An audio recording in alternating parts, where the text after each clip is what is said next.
Oof, yay! We are champion, East Bengal champion 22 বছরে খরা কাটলো। সর্বভারতীয় কোনো লিগ চ্যাম্পিয়ন হলো East Bengal, thanks to Oscar Bruzon. Rashid ইজাজারিকে বসিয়ে দেওয়াতে কিছুটা ক্ষুব্ধ হয়েছিল, কিন্তু ওকে বসিয়ে দেওয়াতেই মুভমেন্ট বাড়লো আর গোল এলো।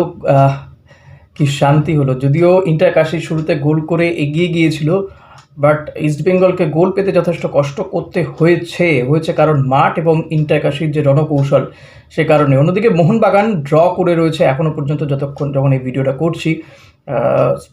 তো ইস্ট বেঙ্গল নিঃসন্দেহে 13 ম্যাচে 26 পয়েন্ট নিয়ে চ্যাম্পিয়ন আইএসএলে, এবং অস্কার ব্রুজো আমার মনে হয় এবার তো তিনি থেকেই যাবেন।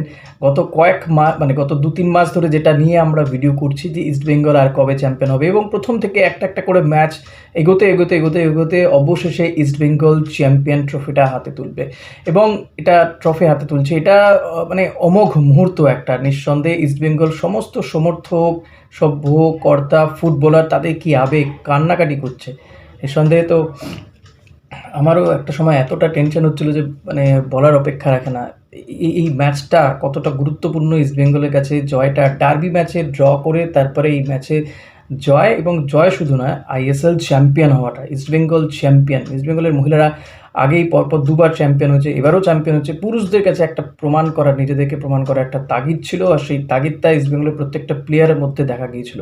এবং অস্কার যে রণকৌশল নিয়েছিলেন, যেভাবে তিনি সেকেন্ড হাফে চেঞ্জ করলেন, নন্দকুমার বা অ্যান্টনকে নামানো, সৌভিককে নামানো, এই মুভমেন্টগুলো কোথাও গিয়ে কাজ করে গেল। আমি তো ভাবছিলাম আনোয়ার আলীকে তুলে নেওয়া হচ্ছে, নিশ্চয়ই হয়তো আনোয়ার আলীর চোটটা রয়েছে, বাট সে সর্বশেষ দিয়ে খেলছিল। প্রকসুখান গিল যে গোলটা খেয়েছে, কিছু করার ছিল না ওখানে, একটা মিসআন্ডারস্ট্যান্ডিংয়ে বেরিয়ে আসে। অনেক মিথ আছে যে ডার্বির পরের ম্যাচ জেতে না ইস্ট বেঙ্গল, হানা টানা প্রচুর। আমি বলেছিলাম যে এই সমস্ত কিছু আর খাটবে না আজকের দিনে ইস্ট বেঙ্গল জিতবেই, এবং সেটা জিততেই হবে এই ম্যাচটা। সারা দিন ধরে একটা টেনশন জমে থাকা, যে টেনশনটা আমার মনে হয় আপনাদেরও প্রত্যেকের মধ্যে ছিল। অনেকেই বলেছিলেন ইস্ট বেঙ্গল জিতবে, 4 গোলে জিতবে, 5 গোলে জিতবে। কেউ বলেছিল আজকে ইস্ট বেঙ্গল হারবে। দোজ হু আর দ্য মোহনবাগানিজ, তারা আজকে যোগ্য জবাব পেয়েছে যে ইস্ট বেঙ্গলও পারে। এতগুলো বছরের পরিশ্রম, এত দিন ধরে আইএসএল ইস্ট বেঙ্গল খেলছে, কিন্তু চ্যাম্পিয়ন তো দূরের কথা। নিঃসন্দেহে যে প্রত্যেকেই শুভেচ্ছা জানাচ্ছে। এই ভিডিওটা করতেও শুভেচ্ছা চলে এলো, শুভেচ্ছা বার্তা এলো। ইস্ট বেঙ্গলের জয় বলে কথা। নিঃসন্দেহে এই ম্যাচটা অত্যন্ত গুরুত্বপূর্ণ ছিল। চ্যাম্পিয়ন হয়েছে ইস্ট বেঙ্গল। রাতে নিঃসন্দেহে লাইভে আসবো, আপনারাও থাকবেন।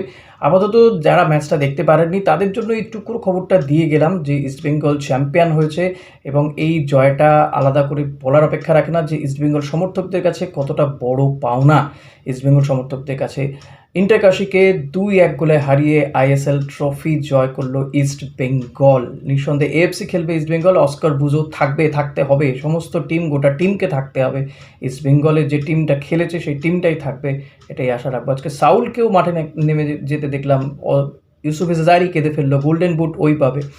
সো হ্যাটস অফ গোটা টিমকে, থ্যাংক ইউ। এই ভিডিওটা ছোটোই করলাম, যারা ম্যাচটা দেখতে পারেননি but they are the East Bengal supporter, নিঃসন্দেহে তাদের জন্য এই ভিডিওটা। Thank you. প্রত্যেকে ভালো থাকবেন, আনন্দ করুন, প্রচুর ইলিশ খান।